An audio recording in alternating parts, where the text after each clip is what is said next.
అనంతకోటి బ్రహ్మాండ నాయకుడు త్రిమూర్తి స్వరూపుడు అయిన ఆ దత్తాత్రేయుడి పరమ పవిత్ర చైతన్యమే శ్రీ క్షేత్ర గాణగాపూర్.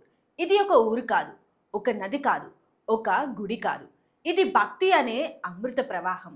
దేవుడి ఉనికిని స్పర్శించగలిగే ఒకే ఒక పరమాద్భుతం. కానీ ఈ పరమ పవిత్ర కాంతి వెనుక కంటికి కనిపించని ఒక నల్లటి చీకటి ప్రపంచం ఉంది.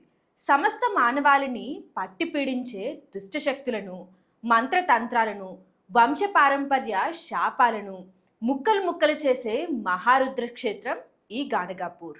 ఈ ప్రయాణం భక్తితో, లొంగుబాటుతో మొదలవుతుంది. బ్రహ్మీ ముహూర్తాన పవిత్ర భీమ, అమరజ నదుల సంగమ క్షేత్రంలో ఆ చల్లటి నీటిలో మునిగినప్పుడు ఒంటికి అంటిన పాపాలే కాదు, ఆత్మను ఆవరించిన కర్మలన్నీ కరిగిపోతాయి. అక్కడ నుండి అడుగులు ఆ పవిత్ర ఔదంబర వృక్షం వైపు పడతాయి. ఆ చెట్టు నీడలో ఒక నిశ్శబ్దం ఉంటుంది. యుగాలుగా సాగుతున్న తపస్సు తాలూకా ప్రకంపనలు వినిపిస్తాయి. అక్కడ కూర్చుని శ్రీ గురు చరిత్ర చదువుతుంటే గుండెల్లో ఒక తెలియని ఆర్తి, కళ్ళల్లో భక్తిరసం ప్రవహిస్తుంది. భగవంతుడి పాదాల చెంతకు చేరిపోయామనే పరమానందం సిద్ధిస్తుంది. ఈ పరమశాంత భక్త ప్రవాహం సరిగ్గా మధ్యాహ్నం 12 గంటలు అయ్యేసరికి ఒక భీకరమైన రౌద్ర రూపంలోకి మారుతుంది.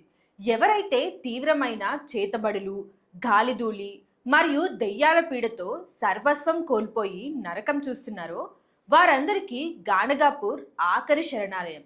లోపల ఉన్న ఆ శక్తి ఎంత బలమైనదైనా ఈ క్షేత్రంలో మోకరిల్లక తప్పదు. మధ్యాహ్న హారతి సమయంలో ఆలయంలోని భారీ నగలాలు మారుమోగడం మొదలవుతాయి. ఆ శబ్దం చెవుల్లో పడగానే ఆవహించి ఉన్న ఆ నల్లటి దుష్టశక్తులు తట్టుకోలేక వెలువెలలాడిపోతాయి. ప్రశాంతంగా ఉన్న మనుషులు ఒక్కసారిగా ఊగడం మొదలు పెడతారు. కళ్ళు ఎర్రబడతాయి, గొంతులు మారిపోతాయి. తాము లొంగిపోబోతున్నామని తెలిసి లోపల ఉన్న ఆ దుష్టశక్తులు అరుస్తాయి, కేకలు పెడతాయి, గోడలకేసి తలలు బాదుకుంటాయి. గర్భగుడిలో కొలువై ఉన్న ఆ నిర్గుణ పాదుకుల నుండి వెలువడే దివ్యమైన, అత్యంత శక్తివంతమైన వైబ్రేషన్స్ ఆ నల్లటి చీకటి శక్తులను ముక్కలు ముక్కలు చేసి శరీరాన్ని వదిలి పారిపోయేలా చేస్తాయి.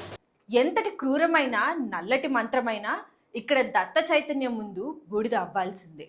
ఆ భీకరమైన యుద్ధం ముగిసాక అహంకారం, భయం, చీకటి అన్నీ నశించిపోయాక భక్తుడు పూర్తిగా శూన్యమవుతాడు. సరిగ్గా అప్పుడు ఆ సాక్షాత్ దత్తాత్రేయుడే స్వయంగా భిక్షాటన చేయడానికి వస్తాడనే నమ్మకంతో ప్రతి ఒక్కరూ జోలెపట్టి 5 ఇళ్ల ముందు నిలబడి దిగంబర దిగంబర, శ్రీపాద వల్ల దిగంబర అంటూ భిక్ష అడుగుతారు. ఆ అడిగే భిక్షలో అహం కరుగుతుంది. తినే అన్నంలో పరమాత్ముడు కనిపిస్తాడు. గాణగాపూర్ దర్శనం కాంతికి చీకటికి మధ్య జరిగే యుద్ధం. ఆ యుద్ధంలో గెలిచేది కేవలం దత్తనామం మాత్రమే.